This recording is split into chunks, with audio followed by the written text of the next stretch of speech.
Salahuddin Ayyubi, Saladin के नाम से मशहूर, एक बहादुर और मजबूत नौजवान की आवाज उभरती है। यरूशलेम और मस्जिद अक्सा सलेबियों के कब्जे में है। मैं जिंदगी का लुत्फ कहां से लाऊं? मैं खाना कैसे खाऊं और चैन कैसे पाऊं? मैं रात को सुकून की नींद कैसे सोऊं? तैयार हो जाएं। हम एक ऐसी कहानी शेयर करने वाले हैं जो हम सब में नया जज्बा जगा देगी। एक सच्चे इस्लामी हीरो, मस्जिद अक्सा के मुहाफिज, खादिम अल हरमैन, यरूशलेम के फातेह अल मलिक अबू अल मुज़फ़्फ़र सलाहुद्दीन अय्यूबी की कहानी। इस वीडियो के लिए भरपूर रिसर्च की गई है, जिसमें स्क्रिप्ट राइटिंग, वॉइस ओवर और वीडियो एडिटिंग शामिल है। हम इश्तिहारात से पाक एक फिलाही चैनल है। हक की इशाअत के लिए मुखलिस रजाकारों की एक टीम काम कर रही है। अगर आप हक को फैलाने में हमारा साथ देना चाहते हैं तो आप भी हमारे चैनल को सब्सक्राइब करके हमारे मिशन का हिस्सा बन सकते हैं।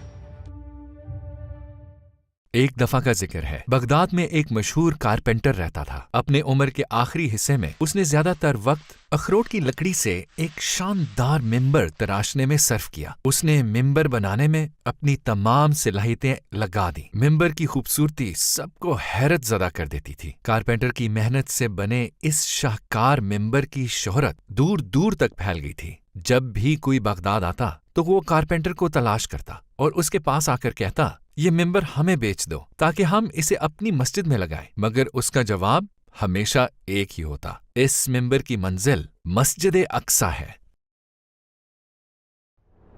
उस जमाने में यरूशलेम सलेबियों के कब्जे में था। सलेबियों को पोप और यूरोप की मुसलसल सपोर्ट हासिल थी। सल्जूकी सल्तनत खत्म हो चुकी थी। अनातोलिया और मेसोपोटामिया कई छोटी इस्लामी रियासतों में बट गई थी और वो आपस में मुसलसल झगड़ती रहती थी। मिस्र में बातनिया फातमी फिरका बन गया था, जिसने मुसलमानों को अंदर से कमजोर कर दिया था। इन चैलेंजेस के बायस यरूशलेम वापस लेना मुसलमानों के लिए सिर्फ एक ख्वाब था, ऐसा ख्वाब जो हकीकत से बहुत दूर था।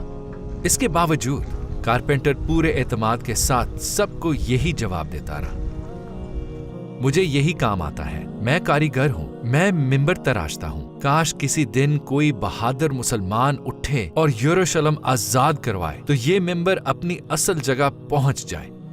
उस मिंबर की शोहरत तकरीबन हर शहर में पहुंच गई थी। जब लोगों में इसकी बेमिसाल खूबसूरती की बातें होने लगी तो 7 या 8 साल के एक छोटे बच्चे ने भी ये दास्तान सुनी। वो छोटा लड़का सलाहुद्दीन अय्यूबी था। मिंबर की दास्तान सुनते ही एक अज़म उसके जहन में हमेशा के लिए नक्श हो गया। यरूशलेम ईसाइयों से वापस लेना है और मिंबर उसकी असल जगह पहुंचाना है। इराकी शहर तकरीत में पैदा होने वाले सलाहुद्दीन अय्यूबी के वालिद कुर्दिश और वालदा तुर्किश थीं। फौजी ट्रेनिंग में दिलचस्पी के बावजूद उन्होंने पहले दीनी तालीम को तरजीह दी। उन्होंने लॉजिक, फिलॉसफी, सोशियोलॉजी, फिक्र, तारीख, आर्ट्स और साइंसेस के मज़ामीन में भरपूर इल्म हासिल किया। सलाहुद्दीन ने अपनी तालीम दिमिश्क के हदीस यूनिवर्सिटी में हासिल की। मुसलमान उन्हें एक मिसाली सुल्तान समझते थे, जबकि सलेबी उन्हें एक सच्चे इस्लामी हीरो की नज़र से देखते थे। मशरिकी और मगरिबी दोनों तारीख दानों ने अपनी किताबों में उनकी तारीफ की है और सब ने मुतफिक्का तौर पर उन्हें एक नेक, रहम दिल, खुशबाश, बाहिम्मत और बहादुर जंगजू बयान किया है।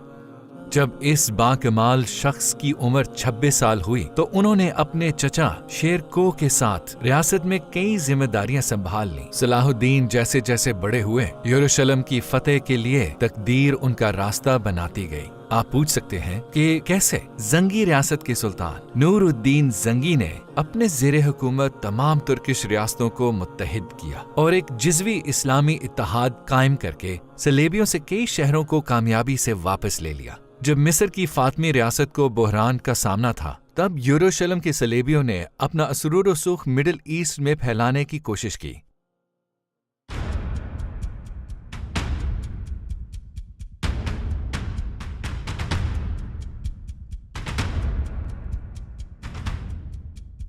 सलेबियों ने 1168 में काहिरा का घेराव कर लिया। सुल्तान नूरुद्दीन जंगी ने भी अपनी नजरें मिस्र पर जमा ली। क्योंकि मिस्र का कंट्रोल पाने का मतलब अपने दुश्मन पर जंगी बर्तरी हासिल करना थी। फातमी रियासत ने नूरुद्दीन जंगी से मदद तलब की। सुल्तान ने अपने कमांडर्स शेरको और सलाहुद्दीन को रवाना किया।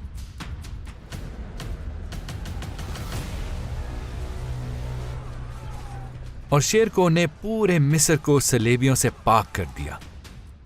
इन कामयाबियों के बायस शेरको को मिस्र का वजीर मुकर्रर कर दिया गया, लेकिन ओहदा संभालने के कुछ ही अरसे बाद उनकी वफात हो गई। चचा की वफात के बाद सलाहुद्दीन अय्यूबी मिस्र के वजीर और मिस्र में सुल्तान नूरुद्दीन जंगी की फौज के कमांडर भी बने।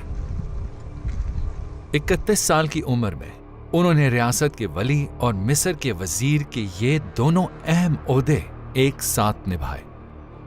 सलाहुद्दीन ने मिस्र का कंट्रोल पाने के बाद अपनी और तुर्की के खिलाफ मुजाहमत करने वालों यानी फातिमी और उनके साथ देने वाले सलेबियों और बाज़ंतीनियों का मुकाबला शुरू किया। मिस्र पर मुकम्मल कंट्रोल के साथ उन्होंने फौज को दोबारा मुनज़्ज़म किया। अहले सुन्नत की हमायत में काम करते हुए उन्होंने सुन्नी मदरसे और नए इदारे कायम किए। आहिस्ता आहिस्ता उन्होंने बातनिया फातमियों को ब्यूरोक्रेसी से निकाल दिया। आखिरकार 1171 में नूरुद्दीन जंगी के हुक्म पर उन्होंने बातनिया फातमी की हुकूमत को खत्म कर दिया।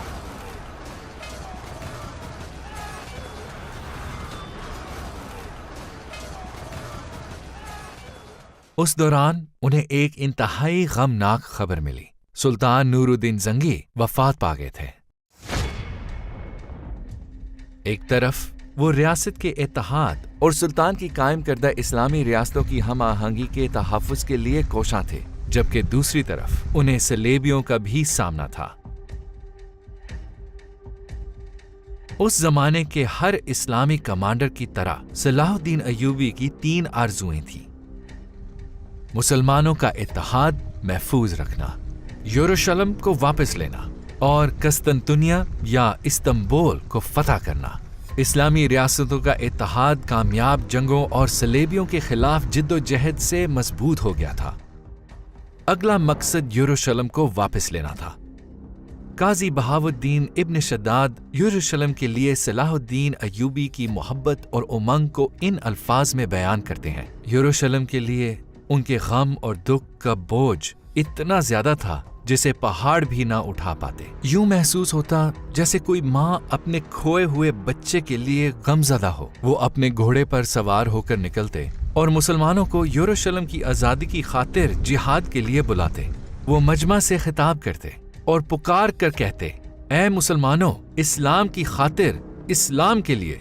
गम के आंसू हमेशा उनकी आंखों में होते, क्योंकि यरूशलेम सलेबियों के कब्जे में था। वो कहा करते, जब तक यरूशलेम और मस्जिद अल अक्सा सलेबियों के कंट्रोल में है, मैं कैसे मुस्कुराऊं, मैं कैसे इत्मीनान पाऊं, और मैं खाना कैसे खाऊं, और रात को चैन की नींद कैसे सोऊं। सलाहुद्दीन अय्यूबी यरूशलेम वापस लेने के लिए पुरअज़म थे, लेकिन यरूशलेम फतह करने से पहले सूरत हाल का बगौर जायजा लेना जरूरी था। उन्होंने महारत से कई गैर मुनज़्ज़म फोर्सेस को जमा और मुनज़्ज़म करके ताकत का तवाज़ुन अपने हक में बदला। उनकी बुनियादी तवज्जो लतीनी सलेबी रियासतों पर थी। इस दौरान यरूशलेम का बादशाह मर गया और गी ऑफ लुसिनिया उसका जानशीन बना। सलाहुद्दीन अय्यूबी ने कदम ब कदम आगे बढ़ना शुरू किया। उन्होंने हल्ब पर कब्जा करने से पहले दियारबकर, औरफा, हैरान, रका, काबूर, नसीबीन और बहुत से शहरों को फतह किया। ये तमाम शहर यरूशलेम के रास्ते पर जंगी अहमियत के हामिल थे। सुल्तान ने सबसे पहले तिब्रिया शहर का घेराव किया। तिब्रिया की जंगी अहमियत बहुत ज्यादा थी। उनका मकसद यरूशलेम के बादशाह और उनकी फौजों को शुमाली फिलिस्तीन में तिब्रिया के करीब हित्तीन में लाना था, क्योंकि उन्होंने मैदाने जंग वहां ले जाने का मंसूबा बनाया था। हित्तीन अपने पानी के कुओं के लिए मशहूर था। सुल्तान सलाहुद्दीन ने पहले ही हित्तीन के रास्ते पर मौजूद पानी के कुएं कब्जे में ले लिए और उन्हें पत्थरों और रेत से भर दिया। चुनाचे पानी के कुएं इस्तेमाल के काबिल ना रहे। بادشاہ اور اس کی فوج ہتین میں پہنچی تو وہ کنوؤں کو اس حال میں دیکھ کر سخت مایوس ہو گئے۔ پوری فوج صحرا کی سخت گرمی میں پیاس اور تھکن کی شدت کے ساتھ جنگ لڑنے پر مجبور تھی۔ ہتین کی جنگ 4 جولائی 1187 کو شروع ہوئی۔ اس جنگ میں صلاح الدین نے یروشلم کے بادشاہ گی اولوسیاں کے زیر قیادت صلیبی فوج کو شکست دی۔ اس کامیابی کے بعد صلاح الدین نے تیزی سے فتح کی کارروائی شروع کر دی۔ صلیبیوں کو ہونے والے شدید نقصان سے مسلمانوں کو تقریباً پوری یروشلم کی سلطنت پر کنٹرول حاصل ہو گیا۔ انہوں نے عکا، تبریہ، اسکلان، نابلس، رم اللہ اور غزہ سمیت بہت سے قلعے فتح کیے۔ چند ہی ہفتوں میں 20 ستمبر 1187 کو سلطان نے یروشلم کا گھیراؤ کیا۔ منجنیق سے شہر کی دیواروں پر گولہ باری کی گئی۔ جلد ہی شمال مشرقی دیوار کمزور پڑ گئی۔ منجنیقیں وہاں لگائی گئیں۔ کچھ دیر بعد دیوار مکمل طور پر تباہ ہو گئی۔ صلیبیوں نے گھیرا توڑنے کی کوشش کی لیکن کامیاب نہ ہو سکے۔ یہ ظاہر تھا کہ وہ زیادہ دیر شہر پر کنٹرول قائم نہیں رکھ پائیں گے۔ انہوں نے صلاح الدین ایوبی سے محفوظ راستہ طلب کرتے ہوئے اپنی جان بخشی، فصلوں کی حفاظت، گھروں کے تحفظ اور مسلمان قیدیوں کی رہائی کے لیے تعاون کی پیشکش کی۔ سلطان صلاح الدین نے ان شرائط کو قبول کیا کیونکہ وہ مسلمان قیدیوں کا تحفظ یقینی بنانا اور جنگ کو طول دے کر مزید ہلاکتوں سے بچانا چاہتے تھے۔ آخر کار واقع معراج کے مقدس موقع پر 27 رجب 832 ہجری بمطابق 2 اکتوبر 1177 کو جمعہ المبارک کے دن یروشلم واپس لے لیا گیا۔ صلاح الدین ایوبی کی کامیابی صرف فوجی نظام تک محدود نہ رہی بلکہ ان کی کامیابی سے ایک منظم اور ترقی یافتہ ریاست کا سورج طلوع ہوا۔ ان کی قیادت میں بے شمار مدرسے، ہسپتال اور مسجدیں تعمیر ہوئیں۔ یہ اسلامی دنیا میں علم کے عروج کا زمانہ تھا۔ اس وقت کے علماء کو صلاح الدین ایوبی کے زیر کنٹرول علاقوں میں بلایا گیا۔ علماء کو اپنا تعاون پیش کرتے ہوئے انہوں نے شاندار علمی ترقی کی راہ ہموار کی۔ اس زمانے میں علماء اور طلباء نے کئی کتابیں لکھیں۔ اپنی طرز حکومت کی بدولت وہ اپنے بعد آنے والے کئی حکمرانوں کے لیے روشنی کے مینار بنے۔